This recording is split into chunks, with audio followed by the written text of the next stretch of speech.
Good afternoon, friends. Good afternoon, friends. I'm Dr. Ajay Shah, bringing this another Facebook Live.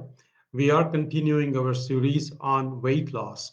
I've done 19 segments so far. This is segment number 20.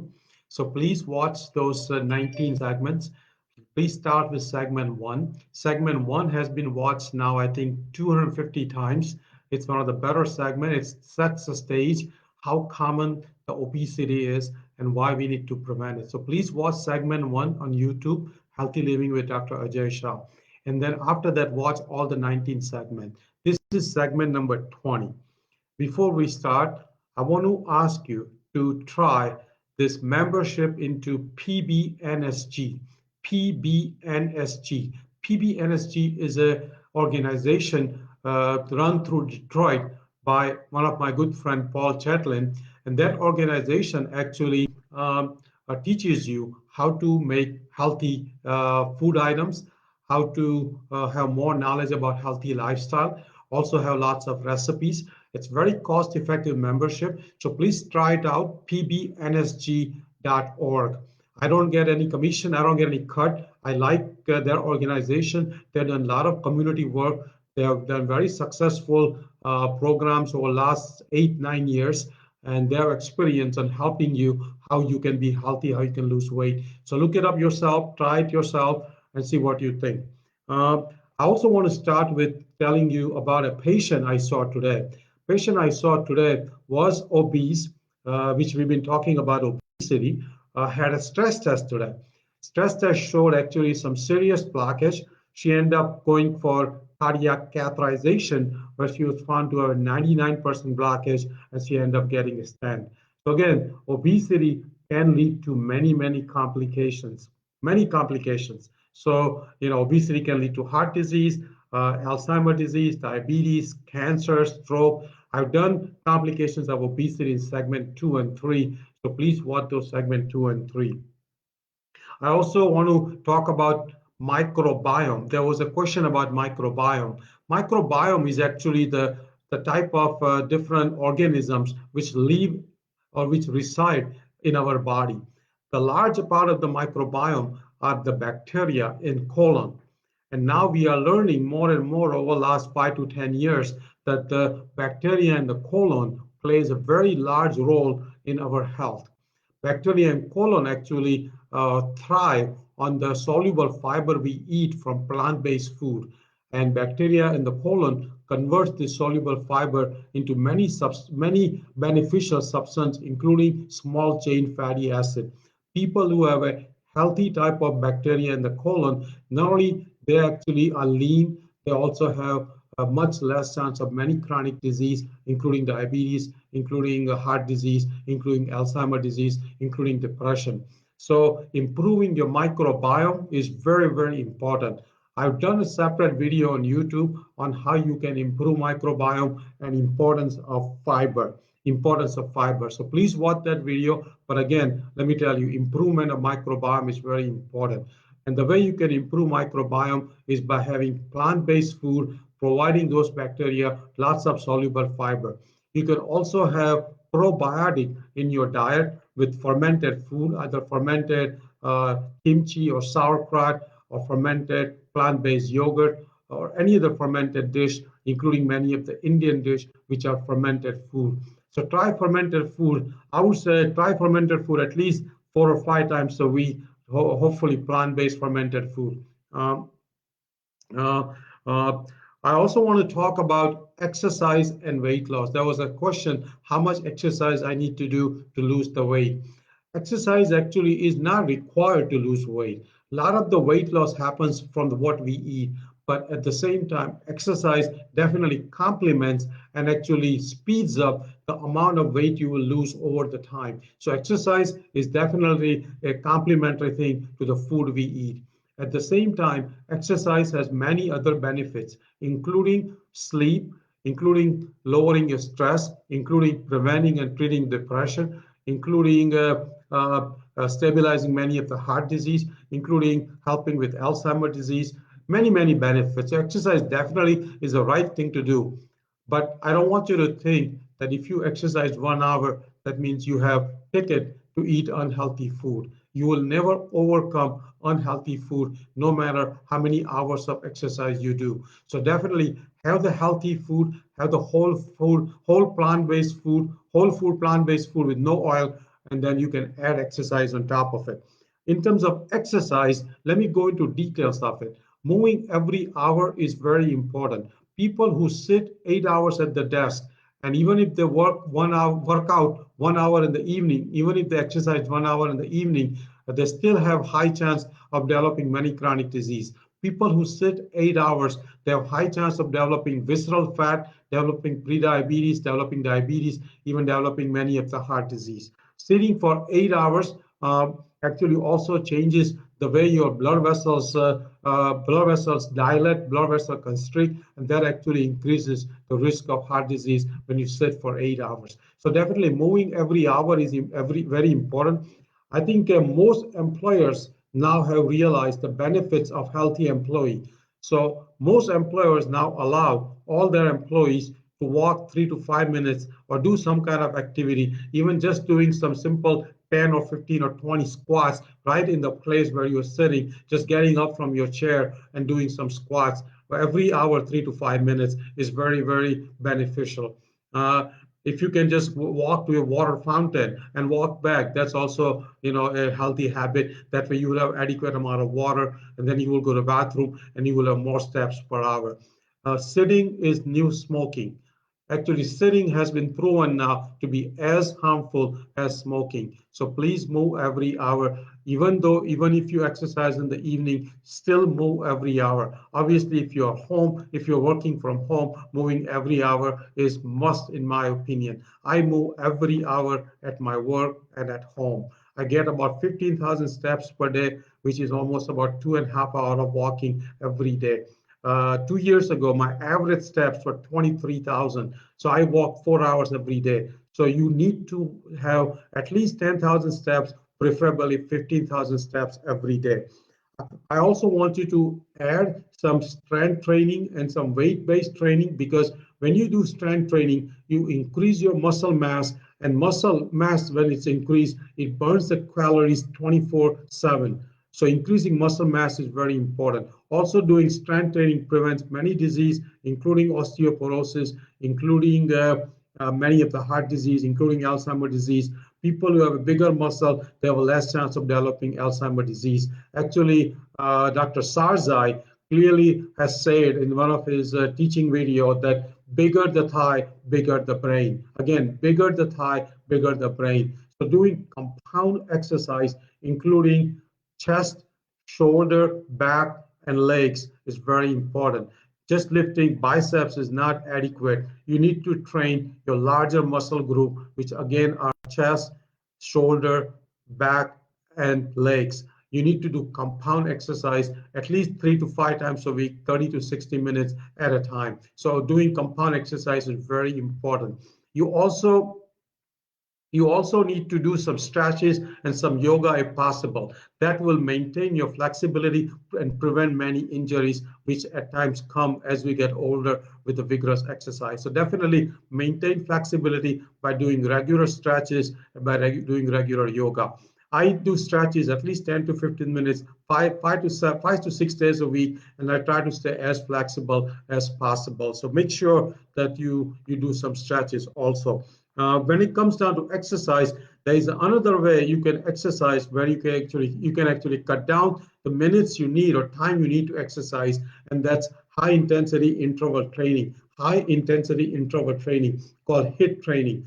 High intensity interval training, you can finish the exercise in half the time and achieve the same benefits. Obviously, for everybody, it's not possible, particularly at an older age group. But if you are a younger person, you can easily take up on high intensity training, which could be jogging or running or doing any kind of training, which could be doing burpees, doing jumping jacks, or any kind of training where your heart rate is raised about 85% for at least 12 out of 20 minutes. So that way you can achieve the same benefits in less time compared to simple walking. So high intensity training is very important also. I just read a message on the Facebook that Colleen has been watching segment 16, So I'm very glad. I hope she has watched all 15 segments, and she will finish all the 20 segments. So please watch segment one, start with segment one, and finish all 20 segments. Uh, Also, there was another question about what time is the best time to exercise. If you exercise during fasting state, you will burn more calories. So if you exercise before the breakfast, even for 30 minutes, you will burn more fat. You will burn more fat. That's proven. But at the same time, exercise any time of the day is fine. Matter of fact, if you walk after each meal, that blunts the sugar rise, blunts the insulin spike, and actually is beneficial for people who have pre-diabetes and diabetes. So any time of the day, exercise is good, but fasting exercise may have more benefits in terms of fat loss. Uh, if you're diabetic, definitely walking after meal is very, very beneficial. And try it if you're diabetic. I was just looking at some data. Only 2% of people who are obese exercise, and that's not enough. In my opinion, everybody who wants to lose weight should exercise minimum 30 minutes per day, preferably 60 minutes per day. You know, some people say, I don't have time for exercise. Let me tell you, you will make a time for illness if you don't make a time for exercise. So if you are working 40 hours, try to work a little less if you can. If you're watching 2, 3 hours of Netflix or TV or news, try to watch less TV and put the time into exercise. On the weekends, you can catch up on the exercise. You can walk hour or two on the weekend and walk less during the weekdays, but try to maintain at least 30 minutes every day or 1 hour every day, or total about 3.5 to 7 hours per week of walking or some kind of exercise. Also, I want you to exercise what's something you enjoy. Go out on a walk with the music. Go out on a walk with spouse or a friend or a family member. Go out on a walk with a pet. Do something which you enjoy. Play a sport like a tennis or frisbee, or go out for a run if you enjoy running. Go out for a long bike ride. Whatever you enjoy, you should do it, because if you enjoy the exercise, you will have a more chance of doing it on a consistent base. Once again, exercise is not required for weight loss, but definitely it complements the weight loss. So I want you to exercise at least 30 minutes, preferably 60 minutes per day. I also want you to realize one benefit. People who are obese or overweight, when they have a regular exercise program, many of the complications, including complications on heart disease, Alzheimer's disease, cancer, or diabetes, when you exercise, the chances of those complications, chances or rate of those complications goes down. So even before you lose weight, if you continue and start exercising, then those complications will have less chance of happening. Obviously, you should check with your doctor before you start exercise to make sure you don't have any untreated heart disease or any other medical condition where you should be watching before you exercise. So there was a little spill on the exercise. So again, exercise every day if you want to lose weight. There was another thing I read today which was very interesting, and that was about thylakoids. Thylakoids. I'm not sure how many of you know about thylakoids. I did not know much. Actually, I've forgotten since the high school. I understood thylakoids in high school. Thylakoids are the structures in leaves of the plants where it's responsible for photosynthesis. When we consume those thylakoids through the green leafy vegetables, those thylakoids go in our small intestine and actually works on a certain enzymes, particularly lipase type enzyme, which actually helps to break down the fat and absorb the fat. And when these thylakoids enter and go in the small intestine, it prevents the fat absorption and prevents much of the caloric absorption. And actually, it could help with the weight loss. And those thylakoids come from green, raw, leafy vegetables, or you can have it from green smoothies. When you cook those green vegetables, many of these thylakoids die off. So try to eat as much raw vegetables, at least a pound of raw vegetables every day, or at least have a green smoothie made out of a pound or two of green vegetables. So try to understand these thylakoids. Look it up online. Watch on the YouTube. Michael Greger has a great video on thylakoids. So watch videos on thylakoids. Um, So let me tell you the benefits of this green vegetables. When you eat these green vegetables, not only they are full of water, particularly when you eat them in raw form, and water actually is considered like a preload. That means when you have green vegetables, the water in the green vegetables fills up your stomach without giving you any calorie, gives you satiety, and that actually prevents you from overeating. Also, green vegetables gives you fiber, which also has a lot of benefit, including benefits on microbiome, and also it also gives you satiety because fiber fills you up. And the stretch receptors in the stomach gets extended, and it tells your brain to stop eating. So fiber in the green vegetables definitely helps. And now we know this thylakoids also. Obviously, green vegetables also have many micronutrients, many substances which also prevent you from overeating, and many of the substances which actually increases much of the complex physiology in the body. It also gives you phytochemicals, many of the minerals. So eating green vegetables, either raw or cooked, is very important. Uh, there was another question about what kind of green vegetables I should eat.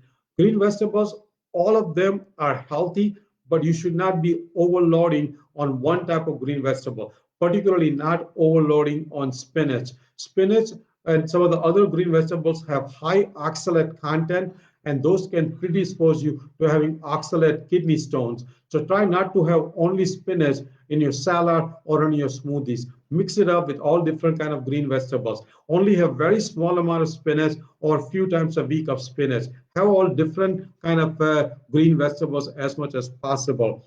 And if you have had a oxalate type kidney stones, try to avoid spinach as much as possible.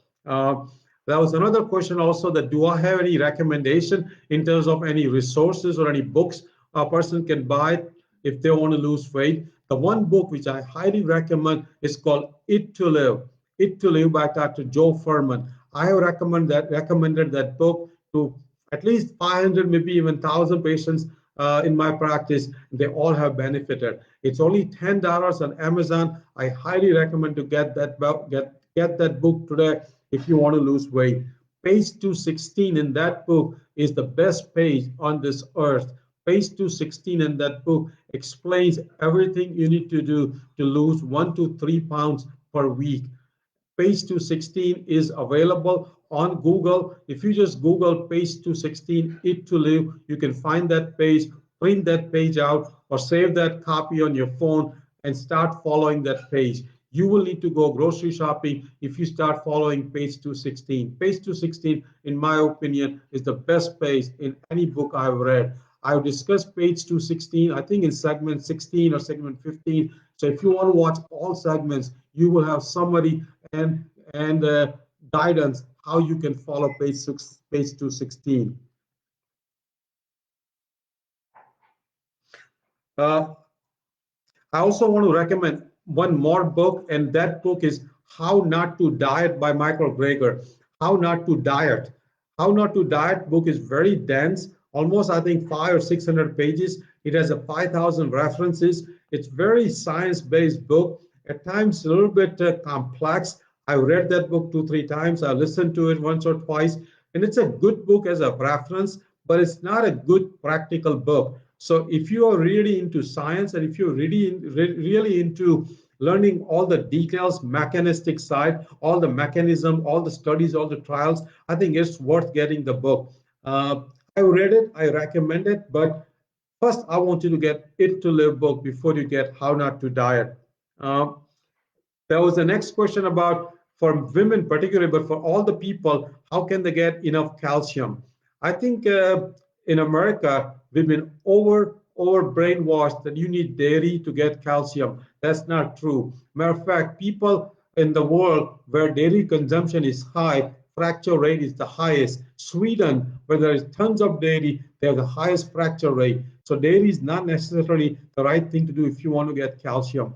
You should get your calcium from plant-based source, particularly non-oxalate green food, non-oxalate green food. And those food include uh, kale, and many other green vegetables. So try to have non-oxalate green vegetables if you want to get calcium from the green vegetables. I definitely would like to avoid dairy as much as possible. If you have one serving of non-processed dairy, just like milk, that would be fine. Actually, today I was listening to a talk by Dr. Ludwig from Boston, and he actually explained that people who drink skim milk, they have actually higher chance of obesity. So, intuitively, you would think that having fat-free milk will give you less calories and will have a less chance of obesity. But according to him, even after correcting the reverse causation bias, that means like obese people drink skim milk, so maybe skim milk is associated with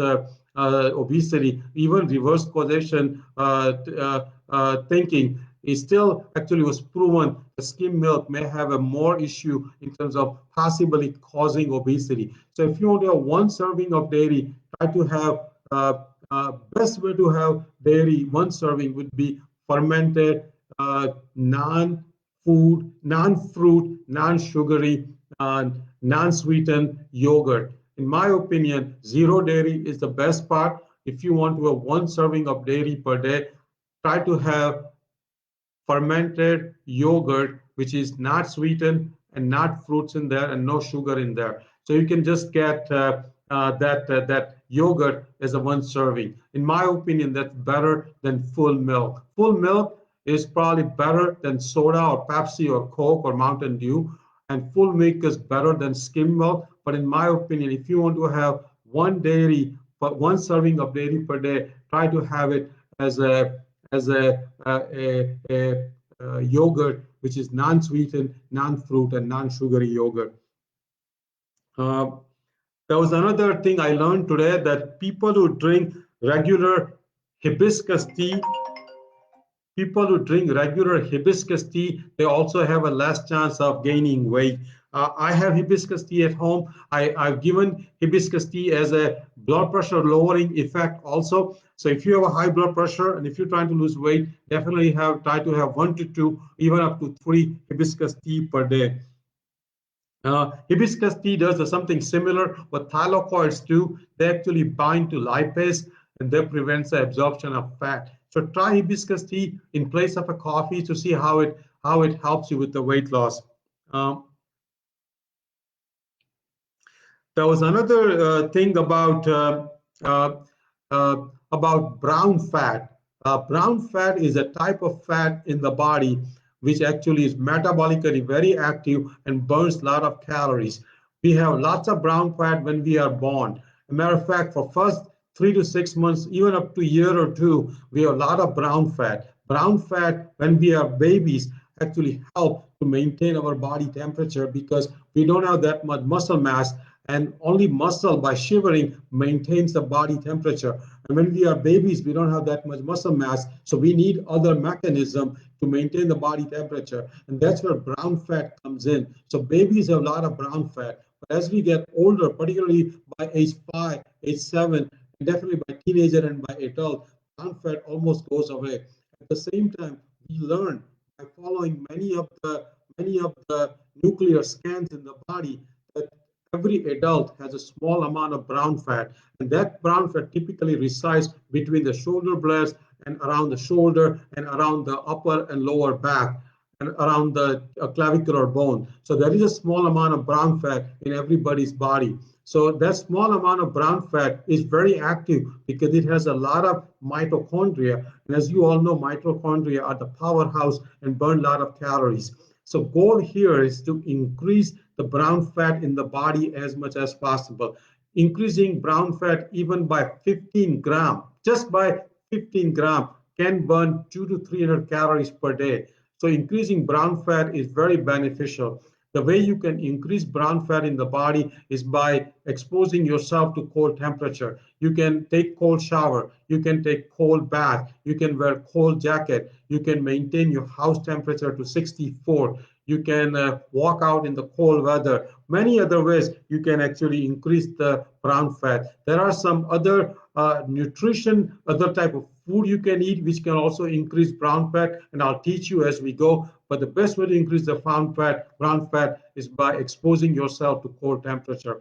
Cold temperature actually is considered a hermetic hormetic type stress, and that actually also has proven to increase the lifespan and make you live long. So beside the weight loss benefit, it also has a benefit in terms of longevity and lifespan. So definitely look it up more on brown fat, watch videos on brown fat, read about brown fat, and try to increase the brown fat in your body as much as possible.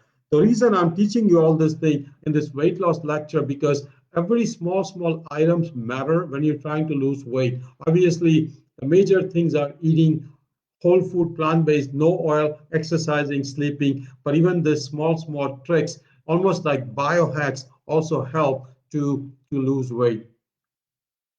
Um, there was a comment that after watching segment 16, she's eating vegetables in breakfast as vegetables in breakfast also. That's the best thing one can do, and I'm glad she is doing it, because when you eat vegetables in breakfast, that's when you start losing weight. That's when you start actually having lots of benefits. So I'm glad she's eating vegetables in the breakfast.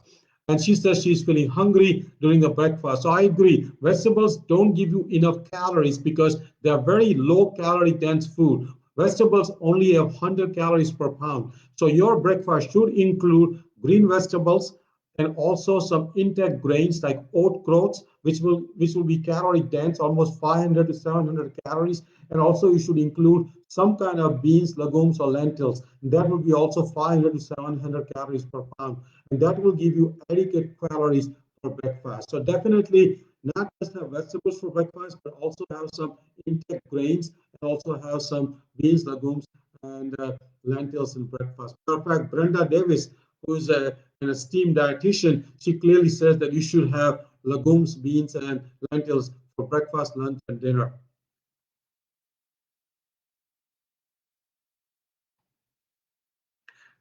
And there was another comment by the same person that her visceral fat is 7%, body fat is 36%, and BMI is 23. And again, this is very eye opener. People who are Southeast Asian, people who are Indian, actually they have thin body mass index is only 22 or 23, but their body fat percent is very high. For women, any body fat percent above 25 is considered obesity. So body fat percent of 36 is definitely high. Visceral fat of 7% is definitely high. So as you lose weight in a healthy way, as you exercise, as you build muscle, body fat and visceral fat will start coming down. And I think those are the important points. Colleen brought it up on our live. So please read her comments and try to understand and see if you have any other comments. If you're watching right now, please go ahead and have questions or concerns. Please watch segment 1 to 19 on YouTube. Please also watch other segments on high blood pressure, on how to live up to age 110. I also done some segment on depression. We also have some of the recipes on my YouTube channel. Subscribe to our YouTube channel, Healthy Living with Dr. Ajay Shah. Share this live on your page. Subscribe to our page if you are watching this on YouTube, and learn everything. Knowledge is power. More you learn, actually, uh, healthier you will be, longer you will live. So do it together, contribute to this interaction, comments, questions like Colleen is doing, read every day, watch videos every day, ask me questions. I will also ask you questions, learn from you, teach you something. Let's make it as a team effort. I'm going to stop here right now. Have a great afternoon. See you in a few hours soon. Thank you very much. Exercise in the evening after your work. Eat healthy tonight. Meditate. Sit in the sauna if you have access to. Spend time with your spouse and your family, your friends, and relax and enjoy. Thank you.